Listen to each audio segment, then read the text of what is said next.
Bonjour à toutes et à tous, j'espère que vous allez bien. Ça fait un petit moment que je suis pas revenu sur cette chaîne. Et maintenant c'est l'été, on est de retour et je vous prépare plusieurs vidéos pour cet été. Alors vous savez que sur cette chaîne j'aime beaucoup parler de tech, d'IA, de jeux vidéo, mais c'est aussi du coup un point culminant de ma chaîne. Et c'est pour ça qu'aujourd'hui je vais vous parler d'un objet assez récent qui rassemble 2 points sur 3 et qui a des avis assez mitigés. On est sur beaucoup d'avis positifs comme négatifs, on est surtout vraiment sur la ligne où les gens sont mitigés encore et ils sont en train de se faire leur avis encore sur l'objet. Et cet objet, c'est le Rabbit Air One qui est sorti en fin avril et qui suscite encore beaucoup de questions des utilisateurs sur sa véritable utilité. Quand l'application a été présentée par la startup, nous avons pu comprendre que l'objet servait principalement à régler des tâches de la vie quotidienne, comme commander sur Uber, trouver sa destination, regarder les avis de certains sites, de certains endroits, pouvoir commander sur DoorDash ou encore pouvoir traduire des choses, mais encore aussi grâce à la caméra qui est intégrée à l'arrière de l'appareil, pouvoir comprendre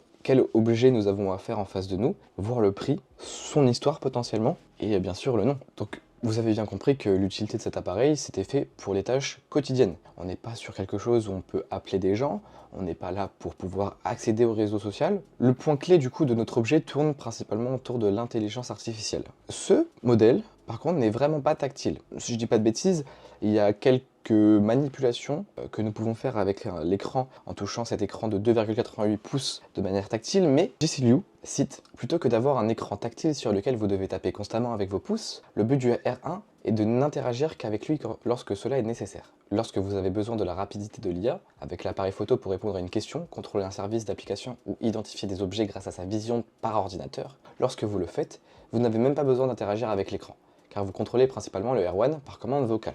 Donc là on peut voir que les points culminants c'est clairement du coup le vocal et aussi du coup les photos. On va commencer par adopter les points dérangeants. Il y a certains internautes du coup après l'utilisation ou même avant la sortie de ce produit qui ont fait des tests de l'appareil ont pu avoir quelques petites questions et quelques petits mécontentements par rapport à ça au niveau de l'intelligence artificielle ou encore du coup des rendus images venant du coup du LAM, du Large Action Model. Mais du coup dès le début je vais essayer de contredire ce mécontentement. L'IA nous aide dans notre vie et elle n'a pas besoin d'avoir une qualité excellente et d'être ultra développée comme le nouveau ChatGPT 4.0. Sur cet appareil, elle sert seulement à pouvoir distinguer et répondre à certaines questions. Si l'appareil est assez développé et assez optimisé, l'IA est largement assez bon pour pouvoir répondre à toutes les attentes qui sont données par celui-ci. Donc une IA c'est jamais parfait encore en 2024, donc oui, l'appareil peut se tromper, c'est assez rare, mais n'oublions pas que pour 199$, cela reste un budget, mais pour un nouvel objet qui vient d'entrer sur le marché, je trouve que c'est assez raisonnable. Surtout pour une première version, et que si l'objet facilite et allège vraiment certaines tâches de la vie quotidienne, je pense que c'est tout donné en fait. Un des points dérangeants aussi, ça pourrait être du coup de parler constamment à l'appareil pour pouvoir donner des ordres, ou pouvoir réussir à trouver certaines choses. Nous, utilisateurs de téléphone, on est vraiment habitués à toujours taper sur nos téléphones, et donc jamais utiliser vraiment la commande vocale, sauf quand on fait des messages vocaux ou quand on appelle. On va jamais demander à Uber, à Siri ou à Google Assistance de pouvoir nous emmener sur Uber directement et nous commander une course seulement avec notre voix. Un des points les plus importants, un des points qui me dérange le plus, c'est de passer par un ordinateur pour pouvoir configurer certaines applications, comme Spotify, Uber. Et ce qui est dommage, c'est qu'on peut voir que l'appareil peut se connecter en Wi-Fi ou en 4G. Donc ce qui est dommage, c'est qu'en fait, on a toute une manipulation à faire pour pouvoir accéder du coup à certaines applications directement dans l'appareil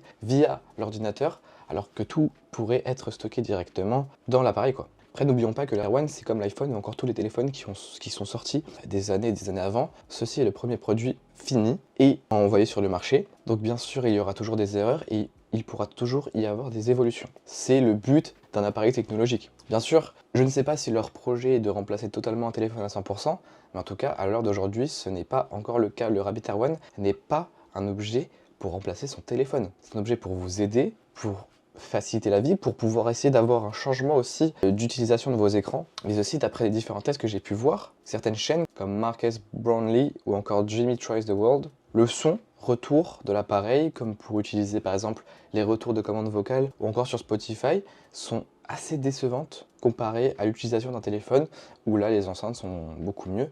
Et surtout ce qui est dommage c'est que dans un appareil comme ça, même si le centre de l'appareil se concentre sur l'intelligence artificielle, si même le créateur nous demande de naviguer grâce à l'assistance vocale, il est bien dommage que l'enceinte ne soit pas à la hauteur des attentes. Un des meilleurs points que je pourrais aborder, ce serait du coup le multitâche. Là, aujourd'hui, nos téléphones, ils sont en train de nous bouffer notre productivité. On est là, on swipe, on est en train de changer d'application à chaque fois. Les réseaux sociaux, ils sont en train de nous mettre dans un état de non-patience. En fait, on n'arrive plus à se concentrer parce qu'on n'arrive plus à regarder par exemple une vidéo de plus de 5 minutes quand on est habitué à regarder des TikTok de 30 secondes à 1 minute qui sont toujours dynamiques dans la vitesse. Alors, c'est pour ça que j'aborde ce sujet, c'est tout simplement pour dire qu'il faut habituer les utilisateurs à utiliser une application une par une et seulement quand cela est nécessaire. C'est un peu le but du R1. Sans compter du coup que le public visé du coup il a l'air beaucoup plus restreint, beaucoup plus niche par rapport aux bénéfices et aux avantages que l'appareil pourrait apporter à des utilisateurs du quotidien comme moi, comme vous. Et avec des choses comme appeler avec son téléphone n'est pas encore possible sur un appareil comme tel. Et les personnes qui souhaiteraient se détacher de leur téléphone pour pouvoir accéder à un appareil beaucoup plus simple et beaucoup plus minimaliste doivent encore attendre sûrement quelques années avant de pouvoir avoir un appareil qui change la vie, qui allège la vie. Parce qu'on vit dans une société qui nous force à utiliser, consommer.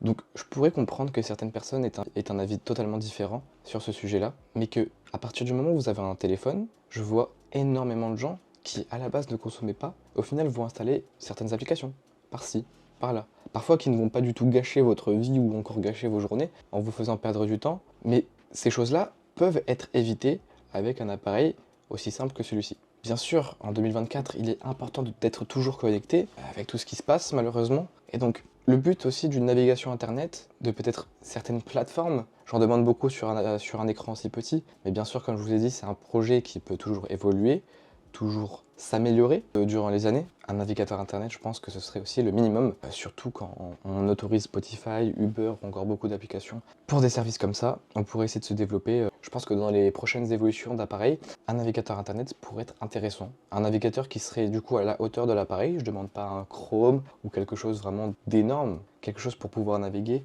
sur des applications un peu plus larges, tout en gardant ce côté restreint de l'appareil qui nécessite seulement à utiliser les services de la vie de tous les jours pour alléger notre vie. Pour conclure, je pense vraiment que tout est très simplifié et c'est bien. Ça peut toujours donner des petits questionnements aux gens, les gens qui sont assez sceptiques par rapport à l'utilisation de l'appareil, et peut parfois déranger. Moi, ma première impression quand j'ai vu l'appareil, c'est que c'était la même chose qu'une Apple Watch. Et du coup, voyez-vous, une Apple Watch, pour moi, c'était la même chose. On peut aller sur Uber, on peut aller sur Spotify, on peut écouter de la musique, on peut même téléphoner, accéder à certains navigateurs internet, on peut même installer des applications pour aller sur YouTube sur cette petite montre. Alors c'est pour ça qu'on se demande aussi à quoi cela va vraiment servir. Et c'est vrai que je me suis posé la question, dans un premier temps, qu'est-ce qui changera du coup de cet appareil? En m'étant renseigné, du coup, j'ai pu voir qu'il y avait beaucoup de points qui étaient assez similaires, pour un prix beaucoup plus bas. Et moi, personnellement, j'ai déjà l'habitude de la minimisation de mes applications. À mon avis, je souhaiterais du coup que les prochaines versions du Rabbit servent à l'appareil à devenir beaucoup plus autonome et réussir à se détacher de son téléphone portable. Remplacer un écran par un autre, c'est sûrement pas la meilleure des idées, mais pouvoir améliorer la productivité, se servir de l'IA, parce que bon, là maintenant c'est très bien qu'en 2024, il y en a tous les jours, on s'en sert tous les jours, que ce soit les étudiants, même parfois les chefs d'entreprise. Je pense qu'ils sont peut-être pas encore à jour dessus, mais on sait jamais, ça peut arriver assez rapidement. Et je pense qu'aussi la priorité en fait de cet appareil, elle est peut-être pas assez bien gérée. Ce que je veux dire par là, c'est que je veux que cet appareil, je souhaite que cet appareil fasse un présentoir pour des besoins primaires. C'est-à-dire que commander Uber, commander un McDo, commander ce que vous voulez, ça vient pas en fait aux besoins primaires, c'est pas quelque chose qui est nécessaire. On peut se lever, on peut aller à 500 mètres, il y a toujours un magasin, à part si bien sûr vous habitez à la campagne ou vous habitez à un endroit complètement paumé, mais je pense que les personnes qui habitent en ville, ce seront des personnes qui pourraient se la procurer. Mais bien sûr, faut pas oublier que l'IA continue d'évoluer à chaque fois, tous les jours.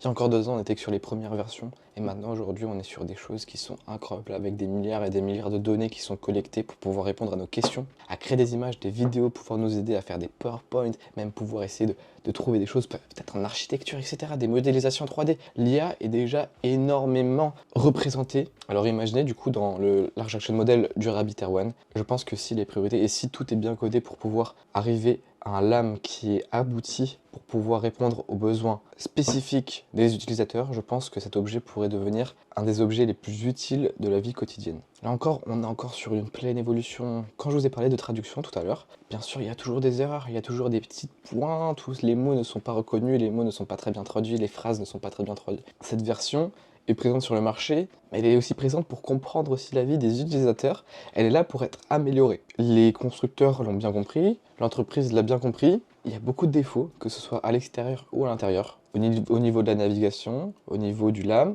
et avoir un assistant IA dans la vie de tous les jours, c'est quelque chose qui est dur à penser, mais c'est quelque chose qui va arriver beaucoup plus vite que nous le pensons. Et c'est quelque chose d'assez cool, mais il faudrait vraiment que ce soit quelque chose d'abouti, de réussi et de concret pour que nous, les utilisateurs, nous puissions utiliser du coup un appareil comme ça dans la vie de tous les jours sans avoir à se soucier de toucher à son téléphone et pouvoir du coup vivre sa vie en pleine productivité. Merci à tous de m'avoir écouté. C'était une vidéo assez courte. Je suis encore en train de me rechercher du coup dans mes idées, dans ma DA, dans mon écriture. Donc c'est vrai qu'il y a beaucoup de points qui n'ont pas été abordés, beaucoup de points qui sont encore assez vastes. Et sur cette chaîne, du coup, il y aura des vlogs. Vous n'êtes pas prêts. Bonne journée.